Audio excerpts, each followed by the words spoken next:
trusted him with the world. They called him the Guardian, but the hand that swore to protect Azeroth was the same hand that opened its gates to doom. Medivh was born for one purpose: to stand between the world and whatever lurked beyond. He was not merely a man, he was a line of guardians, a living bastion. For years he watched, for years he kept the dark at bay. But guardians carry secrets, and sometimes things they watched for are the things that watched back. In private, Medivh's eyes held storms. He saw visions, whispers of worlds dying, of a hunger that spoke in a language of power. He reached for counsel, but power is a lonely language. It eats those who speak it. Most of us would call for help. He called for silence. Power arrives like a promise. It tells you the things you need to hear. You can end the pain. Gul'dan's spell offered strength, but there is another kind of promise, the one that whispers, "Use me to stop this suffering," and then slowly rewrites what suffering means. Whatever touched Medivh did not shout. It lingered, it reasoned, it convinced him he was not failing, he was innovating. He didn't wake one morning and decide to betray the world.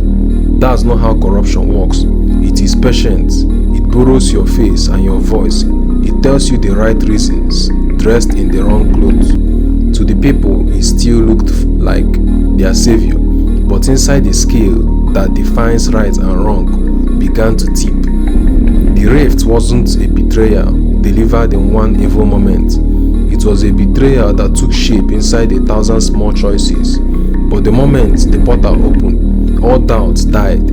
The world saw a gate and a torrent, and the truth bled through the cracks. Medivh had been the lock. He became the key. The man who wore the mantle of protector had been touched by a darkness that used his love for the world against him. He did not open the portal because he wanted chaos. He opened it because someone taught him to believe it was the only way to save the people he loved. The Guardian, the last line of defense, became the first line of attack. Imagine holding the fate of the world in your palms and being told the only way to keep it is to change how you keep it. The moral calculus can destroy a man. Medivh's mind bent under the weight. He convinced himself he was saving Azeroth by any means necessary. The tragedy isn't that he was corrupted. The tragedy is that he believed the lie. One man made a choice that shifted the axis of an entire world.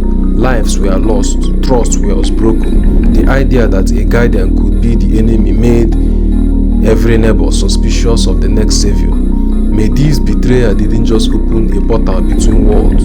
It opened a crack in a way people loved and trusted one another. Why does this twist cut so deep? Because we place our safety in the hands of those we trust. When trust breaks, the world feels unstable. Medivh was supposed to be certain. Instead, he became the paradox protector turned pariah. Don't make him a monster in your head.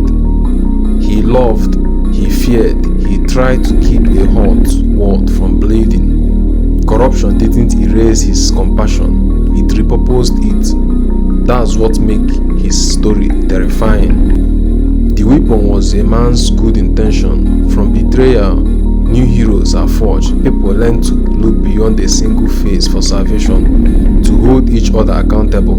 The portal was a wound, and wounds heal. When people chose to fight for what's right, Medivh's sin became their lesson. Power does not reveal who you are, it reveals who you will become under pressure. Guard it properly and it will turn the protector into an instrument of doom. Medivh's betrayal is not just a plot twist in Warcraft, it's a warning. The worst enemy may wear the face of the one we trust the most.